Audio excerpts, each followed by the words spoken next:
And it was like a group of local women who volunteered to work in this primary school that had been set up as the police HQ, the temporary police HQ, because there were no buildings big enough. And they volunteered like making kind of like cakes and scones and serving those to the police officers. And that became part of the show, that there are whole scenes where that's kind of taking place. And I think that captures the sort of like, not just the domestic side of just any tragedy, but just like the kind of, hopefully it captures the small, mundane, seemingly mundane little acts of kindness that happen in the shadow of like big events like that. And we see that all the time, whether it's 9/11 or an earthquake on the other side of the world, or some of the wars that are unfolding right now as we talk.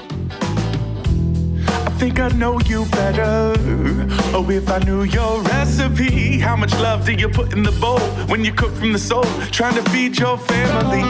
And do you have hand-me-down treasures from grandma's handwritten letters? You know, the ones with the measurements. And do you have a lot of fun and laugh while you're prepping it? What'd you have for dinner last night? For your daughters and your dinner last night. All right, today on Dinner Last Night, we've got author, screenwriter, and father, Jonathan Lee. Jonathan is the best-selling author of 4 novels, including High Dive and The Great Mistake, and he's the creator of the new BBC series, The Bombing of Pan Am 103, which is coming to Netflix in the US this spring. We cannot wait to watch it. John is originally from Surrey, London, and now lives in the Hudson Valley with his 2 children and wife, Amy Lee, who we interviewed in season 1. John always wanted to be a writer, but after studying literature at university, he went into law. In this episode, we talk about how even detours get us to where we want to be. His law firm sent him to Japan for a stint, a place that later inspired his first novel, Who is Mr. Satoshi? In this episode, we also learn how John found his way back to writing, although he'll tell you he never stopped, and about how his own upbringing around food influenced the way that he fuels himself and his family today. And we even asked him to write the narratives of his family members at the dinner table last night on the spot. Yeah, and this has actually become a favorite table game in our family and a great way to practice storytelling. We also talk about how his writing often centers on traumatic events and how he navigates self-care and conversations with family while exploring these topics. And, of course, we explore how food and meals show up in his novels and TV show, and how nourishment plays such a crucial role in people's lives during times of crisis. We end this episode with a thought-provoking conversation on the power of wielding stories for good and bad, and the way stories and information are being misused in the media today. Needless to say, this conversation will leave you deeply inspired and with a lot to think about. We can't wait for you to tune in. Welcome, Jonathan. John. Thanks so much for having me. We're so happy that you're here. We're going to start with the question that we love to ask. Can you tell us what you had for dinner last night?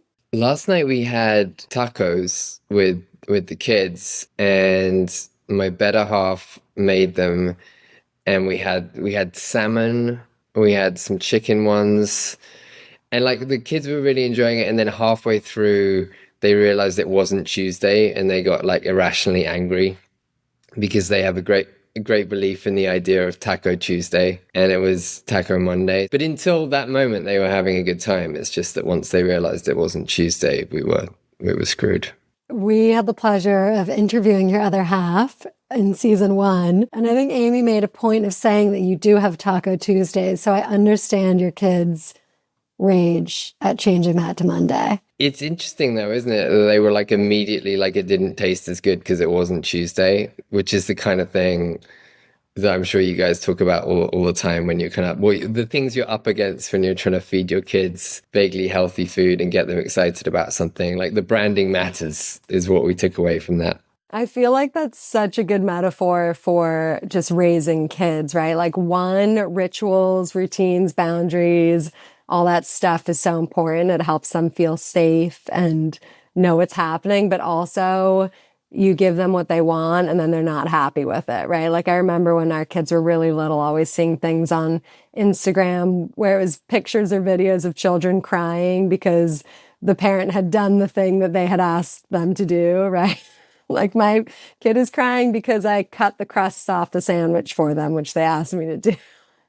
Yeah, and I also didn't realize before having kids just like the perils of precedent. It's like you do one thing one time, like you cut those crusts off a sandwich one time, and no one Yes. tells you that you will be doing that for the rest of your life or Yeah. until they go to college. It's scary. It's scary. You think you're just doing a one-off, but you're not. The perils of precedent. I love it. It's so true. Okay, so you grew up in Surrey, England, right? I did, yeah. What was a typical dinner like growing up in your house? I don't know. I always remember my dad used to talk about like the difference between eating to live and living to eat. And I felt like we were mainly in a mode of eating to live. Like it was it was pretty functional food wise in grey British suburbia. I think I was a pretty fussy eater as a kid, which then my kids have inherited too, much to everyone's chagrin.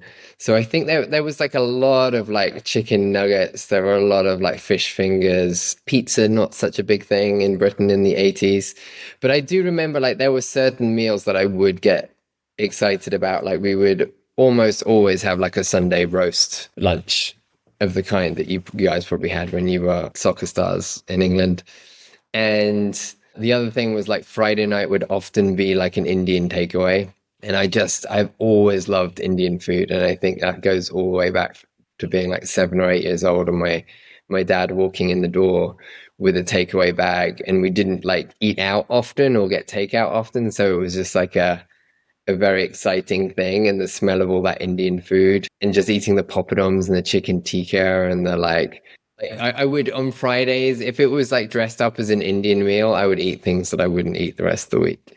Do you think that has to do with the flavor? Like, I think that kids like flavor, but not necessarily, I don't know, and or because it was different. Yeah, it was different. It was some different category of something. I think the equivalent now, which maybe Amy spoke to in her interview, but I think this a comparison point now is like when our kids go to someone else's house, like and the Japanese American friend and his mum will often cook like French fresh dumplings and like sticky fried rice and like noodles and like do things in a way that we have tried to do, but because it's different, because it's something special and because it's only occasionally, I think they engage with it in a different way. No, I think that's so true. I mean, my kids, well, when kids come to my house, parents will text me and be like, what was that sandwich you made? What was that thing that you put on the sandwich that my kid loves so much? And I'm like, mayonnaise? But the same thing when my kids go to other people's houses, right? They come back and say, this thing was so good. And often it's something simple as well that you just haven't thought to cook or make because it's just not in your repertoire. So I mean, I drive my kids nuts every time they go to someone's house for a play day. I'm like, what snacks did you have? What did they feed you for lunch? What did you have for dinner? Just because it's a great way to get some ideas. Refresher. It is, isn't it? And I suppose the other thing is that sometimes when it's like takeout like that or at someone else's house, like different things are being laid out on the table and they feel like less pressure to, it's not just like a plate of food they have to finish. They can pick at some stuff. Maybe that helps. And they're also in like kind of like impress you mode a little bit. I think they want to show how brave they are. Whereas when they're just at home with us, they're not, there's no pretense. There's Definitely. no performance. We had a friend staying with us the past couple of days, and he said that the job of kids is to, how did he phrase it? He's like, they stand on the last nerve of the person who loves them most. I feel like that so often comes out at dinner where they'll sit down and they don't like the look of something, right? And they'll make a comment that they would never make at somebody else's house. They haven't even tried it. So yeah, that really struck a chord with me. Well, I was just going to introduce Jonathan a little bit more. So you are a writer of best-selling books, including High Dive and The Great Mistake, and now showrunner and creator and lead writer of a show called The Bombing of Pan Am 103. And we have lots of questions about being a writer and how that intersects with food. But before we talk about food, we read in an interview that you said jokingly that your dream to be a writer was shameful at some point, and we're curious how true that is and how you overcame that to be at this point in your career where you're so clearly a writer and owning it. That's interesting. I don't remember saying it was shameful, but You said it kind I of as a joke, but I thought it was so funny. And also, it took you, you mean you spent 20 years building to being a full-time writer, right? That's true. Yeah, I think the thing that probably was a little shameful was just like this the sense of admitting you wanted a life in the arts, or it seems a little either pretentious or just a little self-indulgent perhaps to kind of come out and say that that was the sort of like life that you wanted, or that you felt that you could speak to, have something to say to people, I suppose. And then, I was writing from a fairly young age. Like I remember co-opting my mother when I was about 14 into, I was like, so I've written this book. She was like, okay. And I was like, we need to send it off to publishers. And like she helped, like to her credit, without questioning it too much. She read it. It was clear she didn't understand it, anything I'd written. And if I looked back on it now, I wouldn't understand it either. I think it was a genius idea about like a teenager, like trying to write a book about teenagers. And, but she helped me like package up copies like we photocopied it down at the local photocopy shop. Like we put things in envelopes, we sent it all out to publishers. So she took it seriously enough that like it sort of entered my head as a thing that maybe one could do one day. And then I think when I was working as a lawyer, which is what I did in London in my 20s, when I kind of graduated with an arts degree and panicked a little bit as to what I was going to do with it, and had student debts to pay off and all that usual stuff. I got a job at this law firm. I'd done a law conversion course, so I'd stayed at college a couple extra years. And I think after like a few years of doing that, I met a writer named Jenny Rooney, who had published her first novel. And that was a moment when I really thought, like, this was the first person I actually met who was my age, who'd published a novel. And that was really helpful, because I think, with any profession, I don't know if it's the same with you guys, like until you meet someone who actually does that thing, part of you doesn't really believe that it's a real thing. Yeah, I think especially in the arts, right, which is something that so many kids are drawn to. And it is this thing that kids are naturally drawn to if they have that creative tendency. And then as you get older, there is this fear that sets in. I mean, my father-in-law is an artist, and he's always telling my kids not to become artists, which is sad. So I love that your mom supported you in that and helped you sort of see that as something that could actually happen. And then, of course, meeting someone who's done it makes a difference.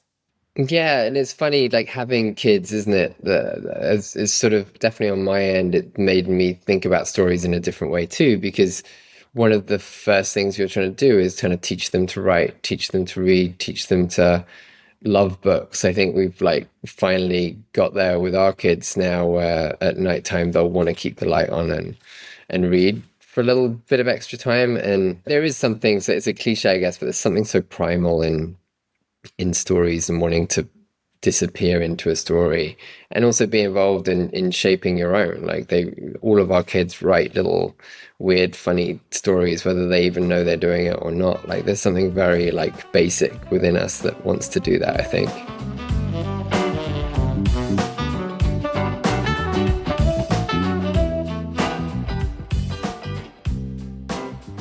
Hi friends, Dim here. Season 2 of Dinner Last Night is our love letter to the Hudson Valley, which is where my family calls home. It's the people, the places, the cultures, and the food that shape family life here. If you want to follow along more closely and get all the extra goodies like recipes, head to dinnerlastnightpod.com and subscribe to our Substack newsletter. Thanks so much for listening.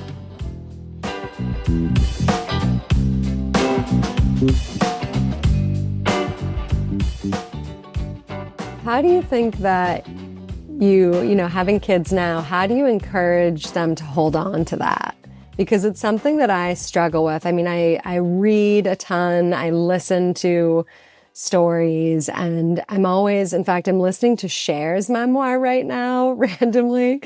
And I'm amazed at her one memory. It's probably because she never did any drugs or alcohol, so her memory's probably— Is that right?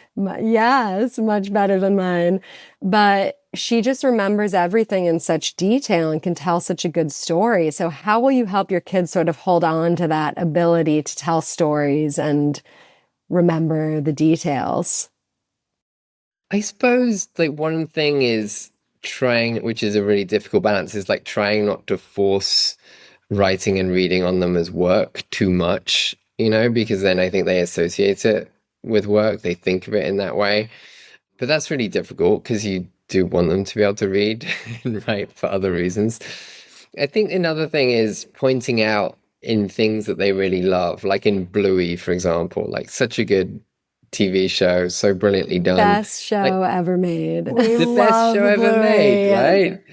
But just pointing out, like it blew their minds when I told them that like someone writes that show, and of course someone writes that show, but you don't really think about it. So every choice within that show, telling them like it's a choice of like, well, what would that character do? What would that character do? What's the difference between like Bandit and his kids, and like and being specific. When I was also, after I left law, I was a book editor for a while also writing my own books, and so many of the edits and thoughts were about being specific. And it's just like the glory of something like Bluey is in finding the very specific jokes and character traits and moments and games and bits of weirdness. Like it's the opposite of generic. And I think that's what most good writing and most good storytelling is. And that applies even to like the food that they're eating in Bluey, right? Like that episode of Bluey where they're trying to help their mum make an omelet and the eggs keep breaking is talking of metaphors for parenthood, is just the best metaphor for parenthood. But it's also like a very specific way into that, isn't it? Like you can imagine all kinds of episodes that would try and deal with the same themes, but it's not as fun and specific as watching each egg roll off the counter and land on the floor. That's so true. Bluey is absolutely amazing. It's just straight up comedy for parents, and our kids love it too. So you mentioned the food that they eat in Bluey. I'm so curious to know what some of your favorite food scenes are that you've written in any of your books, or if there are any in Pan Am, which we haven't been able to watch yet because it's not available to us. And we can't figure out the VPN. We're technically challenged. It'll be coming soon. With the bombing of Pan Am 103, with that TV series, which is obviously like based on real events in the 80s. And it's, we filmed it in Scotland, Malta, and DC last year. But most of it was in Scotland. And, a lot of the story is set in Scotland because it is about this plane crash where a plane carrying 190 Americans crashed on Scottish soil. And the FBI and local Scottish cops kind of had to solve this puzzle together. It's a sort of whodunit set against geopolitical tensions in the 80s. But like getting some of the food right was actually really important because I didn't want it to just be a kind of detective show. So showing some of the detectives at home and like capturing some of their home life, like that was a good moment to kind of dig into the specifics of their world. So there would be like a lot of like meat and potatoes, like a lot of like talking to different cops about like what they would do for lunch. Like, was there a sandwich cart, or was there some other way of like getting food throughout the day? That led it directly into some of the scenes in the series where in the first few days after the disaster happened, these cops were picking up plane wreckage and evidence and bodies of passengers for days, 24/7 in some cases. And the army were deployed to help out across Scotland. And it was like a group of local women who volunteered to work in this primary school that had been set up as the police HQ, the temporary police HQ, because there were no buildings big enough. And they volunteered like making kind of like cakes and scones and serving those to the police officers. And that became part of the show, that there are whole scenes where that's kind of taking place. And I think that captures the sort of like, not just the domestic side of just any tragedy, but just like the kind of hopefully it captures the small, mundane, seemingly mundane little acts of kindness that happen in the shadow of like big events like that. And we see that all the time, whether it's 9/11 or an earthquake on the other side of the world, or some of the wars that are unfolding right now as we talk. Yeah, I mean, food is such a classic way to bring people together in times of trauma and grief. I think, when someone has a family member that dies or even welcomes a baby, right? Like any sort of hard point in your life here in the US, people often set up a meal train where you just sign up to bring people food, right? And this is, I mean, it's such a common way to support people. So I love that that was a part of the show. I'm curious.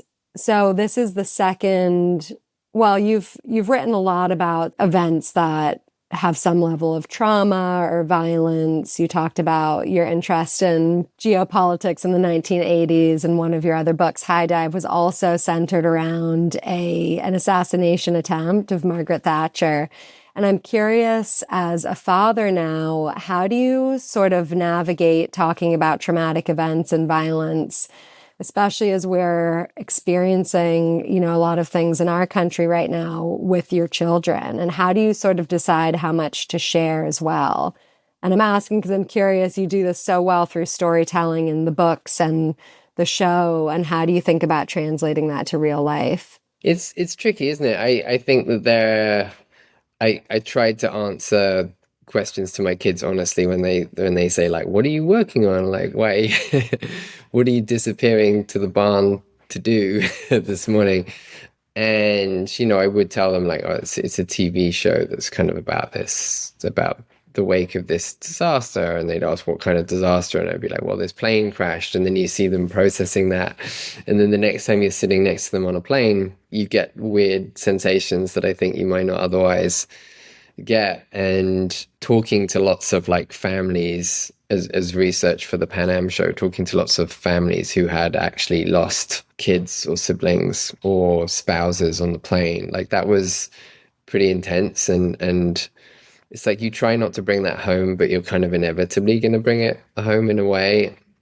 And the most basic cliched version of that, but also the most positive, is like hugging your kids a little tighter than you did before. I mean, to go back to the food thing a little bit, it's interesting. Like, I suppose some of that love and care that you talk about with the meal trains, for example, like I did want to get that across with the Pan Am show, but then it makes me think, just talking to you guys, about other movies and TV shows and books where the food scenes are some of the best scenes, whether it's like Annie Hall where they're laughing over how the hell to prepare those lobsters, or it's like Goodfellas where Henry Hill is sort of frantically balancing stirring the meat sauce with like hiding the guns, or like American Beauty with the grilled asparagus and steak being thrown against the wall. Like, often those scenes are the ones that capture like the most about how people live and how they're trying to get through a trauma in a specific moment, I guess.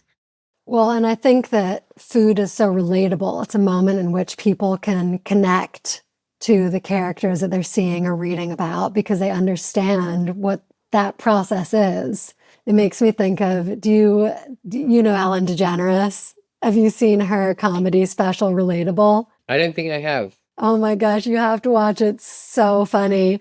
I don't remember her talking about food, but she starts it out talking about how she's in the bathtub and she sees the gardener outside trimming the roses, and she's trying to come up with a comedy bit that her producers have said has to be relatable.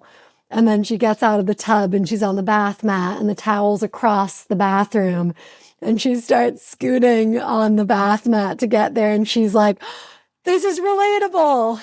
So, well, I wonder too if there are food scenes in films or TV shows or books can also bring to life a feeling or an action that you want to be able to do in real life, right? Like throwing the steak against the wall. Like, that's not something that I would ever actually do, but I've certainly felt like that while cooking sometimes, or I just want to like smash something. So Totally. I think the pleasures of vicarious living, like you kind of, like I very rarely feel any impulse to murder anyone.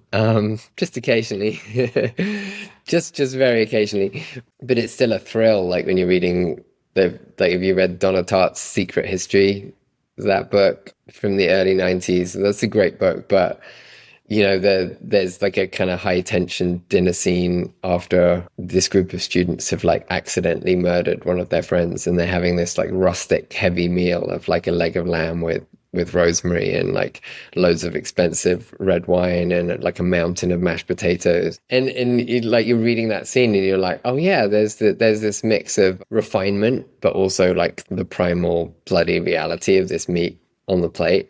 And it just gives you this sort of like, vicarious thrill, this sense of like slipping into someone's skin of like, this is what it might actually be like to sit down for a meal after doing something like that. Or in American Psycho, in the novel, like, every meal is about showing off, isn't it? And showing off often like a reservation to an impossible to get restaurant. And was a student in the 90s, like reading those descriptions of fancy food. I found it so funny, like charcoal crusted swordfish with kiwi and lime, and like sea urchin in a light cream sauce, and goat cheese profiteroles. Like I still remember a lot of those scenes.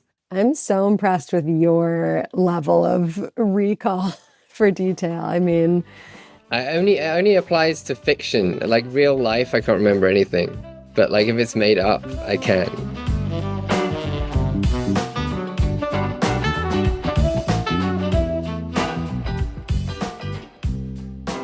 As we wind down, take a deep breath. No, I'm just kidding. We just want to say thank you. Thank you again. Thank you again for being here with us. Season 2 has been really special to make, and we are so glad you're listening along with us. Don't forget, each episode has an exclusive giveaway. To enter, head to bit.ly DLN giveaway. That's DLN giveaway, all lowercase, and enter your email.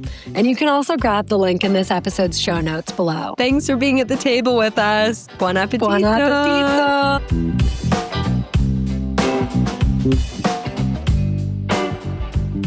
I just want to go back to just hearing you do about the research that you did for the bombing of Pan Am 103 and actually talking to families who were involved or lost someone. That does sound really intense. And on top of that, you're also writing this big production.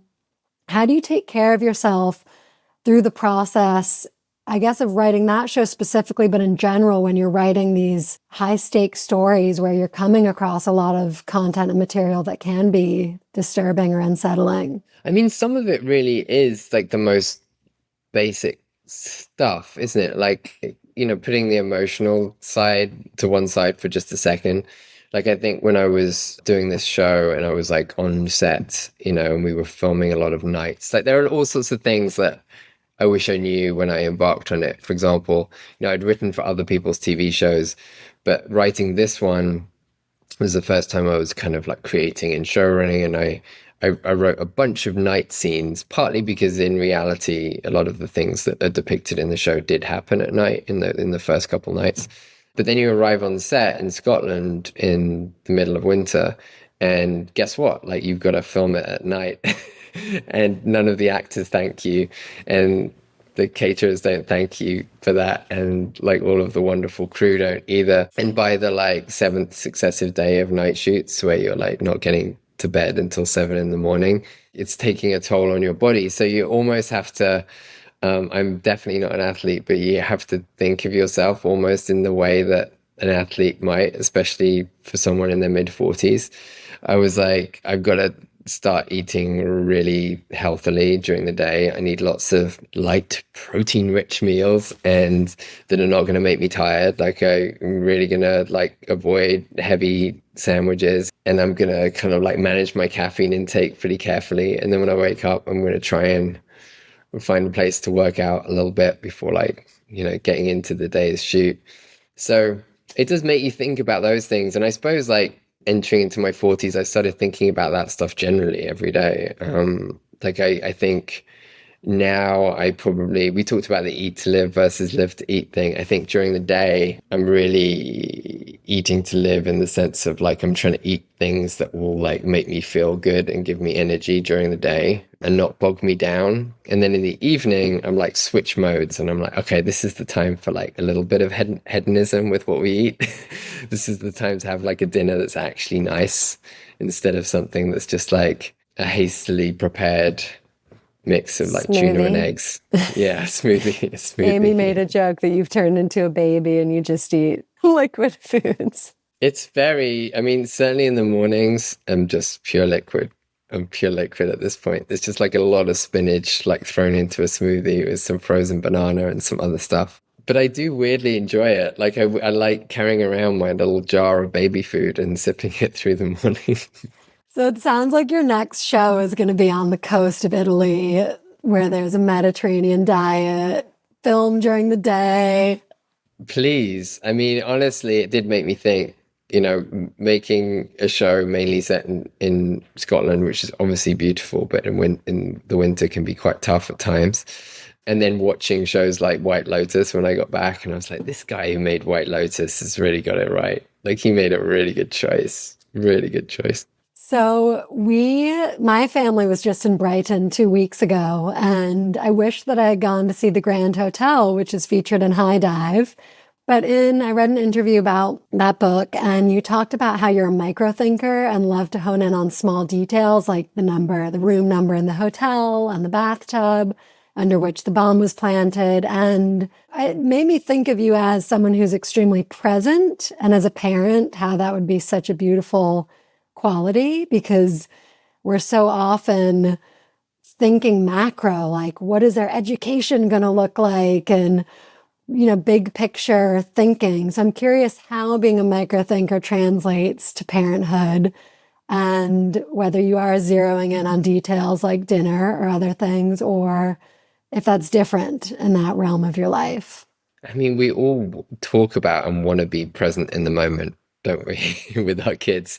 And it's so easy not to be. And I am often not present and realize I'm not. I think at the same time, it's like, I was talking to my son the other day about school, because I can see him like starting to pan out to the macro, to answer your question a little bit. Like he's starting to think about like where he stands among other kids in his grade in terms of results, and what that might mean later in terms of what he gets to do in life.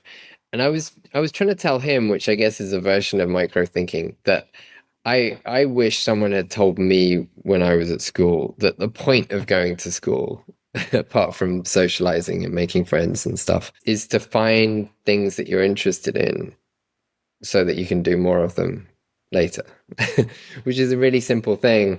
But when I was at school, I was quite, my dad was a teacher at the school I was at, which maybe put like a little bit more pressure on my head. But I was quite preoccupied with the idea of trying to be the best academically at everything. And I was quite driven to try and do that. But it was a lot of that, when I look back, was like so much wasted effort. Like I think the things that I really enjoyed were the things that I should have just more clearly pursued as things that I wanted to do more of later. So like the whole detour into law, it's not that I really regret it, but I think becoming a lawyer was like part of me just like forgetting them, losing sight of the micro, losing sight of the things I actually wanted to do, and thinking like, oh, law is like a big respected profession where you can do lots of things with that afterwards. It's like, well, maybe life isn't about making the decisions that allow you to do the most array of things. Maybe it's just about zeroing in on whatever you're really good at. So if like my daughter's really good at art and music, maybe just we find a way to structure her life in a way that is around art and music, and if he's really into sport and gaming, maybe there's a way to have a life, although there are worse lives, there are really interesting lives to be found, a myriad of them within those specific things. It's interesting because some of the things we look back on as a detour were meant to happen in some ways, right? Didn't you meet Amy at law school? Yeah, that's true. And met lots of friends through law school as well, and got to live in Tokyo for 6 months as a result of, Which being a lawyer. inspired your first novel, right? Which then inspired my first novel. Yeah. So there's all sorts of things that, and there's also the fact that, like, do I believe this? I was about to say, most of us are not ready to, like, just go off and immediately do the thing that we're supposed to be doing. Like, I think the detours are, the journey is part of it, isn't it? And I certainly, specifically with my example, I was not ready to write like a novel, at least one that I would stand behind when I was like 20 or 21. So I needed to go off and do something else, ideally something that would pay off my student debts, and then come back to it later. But with a lot of people, they never do come back to it later, which I suppose is the point. Like, I hope my kids find a way into the things they want to do eventually. Right. I think that there are a lot of people who say, I wish I had done this, or I've always wanted to write a book, whatever it is, but maybe get trapped in the machine, so to speak, right? And feel like they can't. Yeah. And I mean, Amy, I don't know if Amy mentioned this to you, but she's working on a book now. And the main or only advice that I've kind of had is, if you finish a draft of it, you're ahead of like 99.999% of people who talk about writing a book. I mean, Emma, you've written books. The digging in to finish a thing sets you apart from almost everyone. And it's not like a judgment on character. It's just like, it's like a mix of stubbornness and actually having probably the privilege at a certain time of life, if you're very lucky, to be able to spend a bit of time doing the thing that you want to do.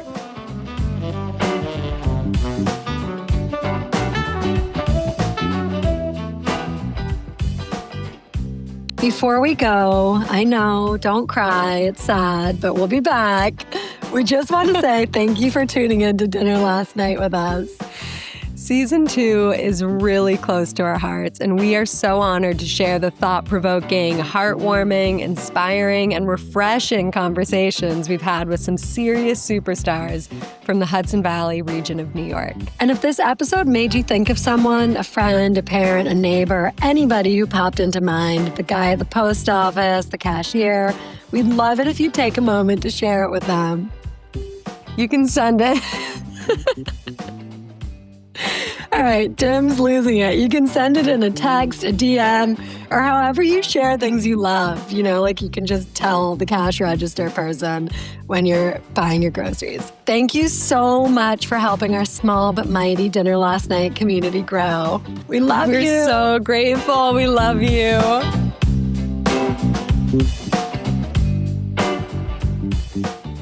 So I want to ask you another question. I noticed that most of your work is in the British Isles, and I was sort of thinking of that in the same way as how most of my cooking is from places that are of my heritage. And I'm curious if you set your stories in those places because that feels comfortable and it's a place that you know well and you feel like you can speak about life there confidently or events there confidently, or if it's coincidence, I guess, or can you tell us more about the correlation? I think what I'm looking for when because as you say, I write a lot about things that have really happened in some sense, often real kind of events from recent history. I think what I'm looking for, probably mainly subconsciously, is like something that feels familiar and strange at the same time to me. So, setting something within the British Isles, or it being an aspect of British history or Scottish history or whatever it might be, like that probably provides the familiarity, the sense of like, okay, I was around in Britain in the 80s. Like, I have some sense of how these things might have felt. But then there's also the aspect of strangeness too, which is like, I think I've said this before, but I never quite agree with the advice to write what you know. Like, I want at least some aspects of it to be things that I don't know, because I think that curiosity is the thing that will power me to the end. So whilst I know something about British life in the 80s, like, I don't know what it was like being in this small town of Lockerbie, Scotland, when this plane crashed on the darkest night of the year in 1988. I don't know what it was like being in Belfast, when the IRA were plotting smuggling a bomb into the Grand Hotel to assassinate Margaret Thatcher. I know what my dad used to say about Margaret Thatcher from his sofa on the other side of the room on a daily basis. Like I had some sense that she was not liked, but everything else was kind of like a leap of research and imagination. And I think I love doing that. So I've never really written anything where like I'm completely comfortable with everything, but you're right. Often the setting is a way in for me and is something I'm familiar with. I love hearing more about the process. I wanted to do a little exercise, and this may be different than how you approach your writing because it is more familiar. But one of the things that I was thinking about and heard you talk about was that when there are these big tragedies, and with bombs in particular, you're then, and you said it earlier, people remember things differently, right? The different perspectives are part of what make up the full story. And so I wanted to see if you could do a little activity with us where you tell the story of dinner last night, but through the different perspective of all the characters at the table, and maybe starting with one little detail and building from there. So it could just be like one sentence for each character. I think my smallest child, like the way she would narrate dinner would probably start with the sentence, "The cucumber was placed on the table first." I could see her eyes. I could see her eyes go wide with fear that she's like, what is this meal going to be if like the only thing that's arrived so far is the cucumber? My son's version was like, I think his first line of dialogue at least was, "Where's the ketchup?"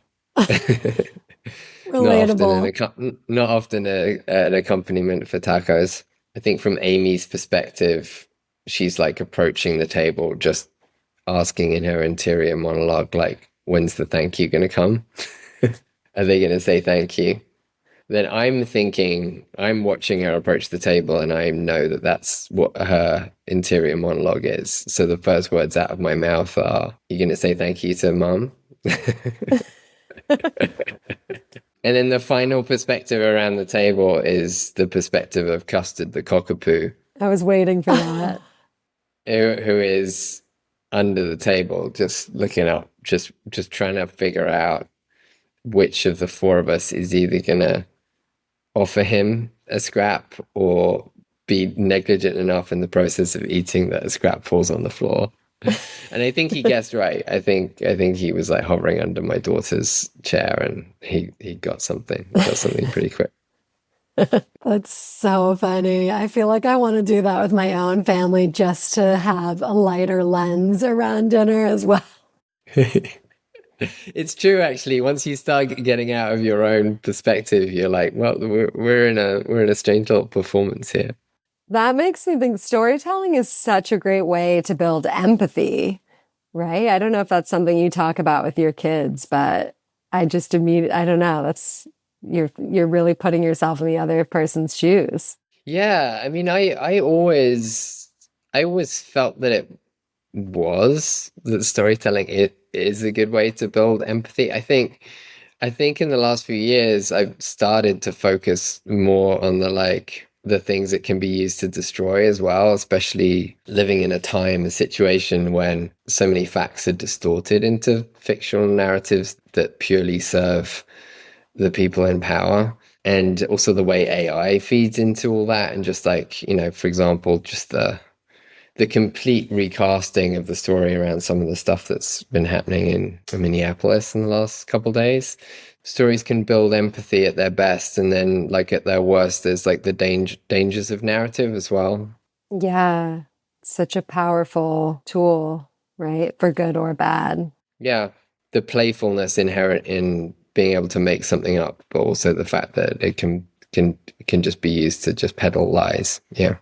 Absolutely. And that's been happening for time immemorial. I mean, the witch burning trials came to mind. So many, anti-Semitism. That's a really good point, that a story is really powerful, and you have to choose how you're going to use it, for good or for bad. Yeah, when I was a book editor, I edited this great book that I loved called The Manning Tree, which is it's a historical novel about the kind of witch trials and stuff. But yeah, absolutely that sense of like taking the vulnerable from society and like recasting a complete narrative around them as demons. Like you're right, that's been going on forever. So, to end on a slightly lighter note, we would love to do some rapid fire questions with you. And then we'll sadly say goodbye because this has been such a wonderful conversation and we could keep talking for hours, I'm sure. What is the comfort food that you still crave? Indian food still. Any particular dish? They're all of it. I think all of it I love, but I do love like chicken tikka, and I love the crackle of the poppadoms as I dip them into the yogurt, and I love the like aloo gobi and like all of that stuff. It's all so good. Okay, what's your go-to coffee or tea order? Coffee, just large and black, and then tea. I got really into green tea. Like I do like a like classic English tea with some milk as well, but I got really into green tea because I feel like I can kind of drink it all day and it gives me the caffeine buzz, but doesn't make me feel so bad. Yeah, same. Superpower as a parent. Silliness. I think that's the best superpower as a parent. Kids just love to see their parents being silly and love to make you laugh as well. You know, I feel like it makes them feel powerful. Okay, what part of the day do you most look forward to? Like around 5 p.m., I kind of clocked off work. Maybe I get to exercise a little and then I get to hang out with the kids or meet up with friends. Like I just, standard answer, I guess, but I look forward to that like shift of the day from obligation into entertainment. What's one word to describe your process of writing? I guess iterative, if that's not a silly word, but I think most writing is rewriting, and it's taken me a while to figure that out. Like that it's just like stages upon stages upon stages. That makes sense. Okay, last one. Writing at night or writing in the morning? Morning. Has that changed since becoming a parent, or have you always been a morning writer? It's pretty much always been the morning. Like for 20 years, I used to get most of my writing done between 5 a.m. and 8 a.m. before doing another job. And now that I'm writing full time, I don't torture myself so much with the early wake up, but I still want to get it done in the morning.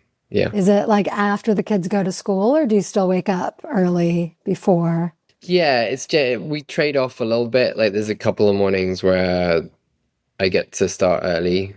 And then, a couple mornings where I'll take the kids to school and then I'll stop. Nice. Awesome. Well, John, this has been so fun. Thank you so much for saying yes and joining us. And we hope everyone watches your show, The Bombing of Pan Am 103, when it is available in the US. When will that be? I think this spring. Okay, great. I can't wait to watch it. And also, we will share the titles of all your books, which are also worth reading. So we're just so thrilled to have you on here. Thank you. Thank you. This was really fun. Thanks so much.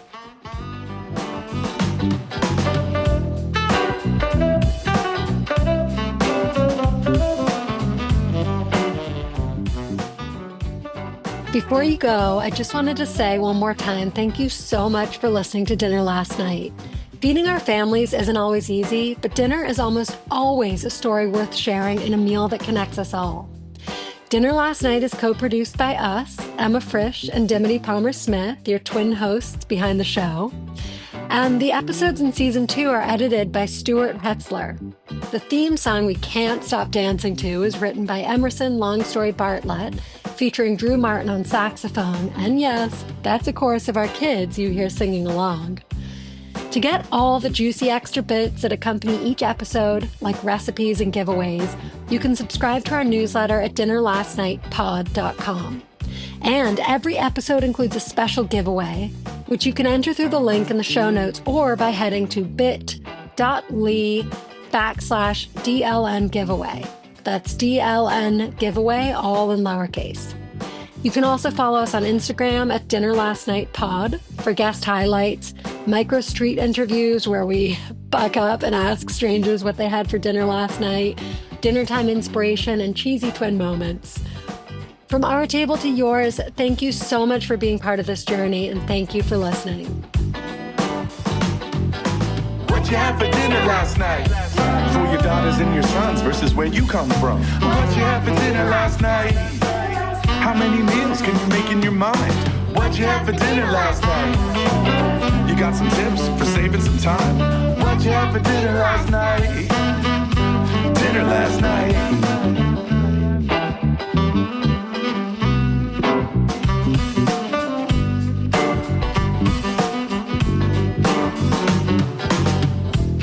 I think I know you better if I know your recipe.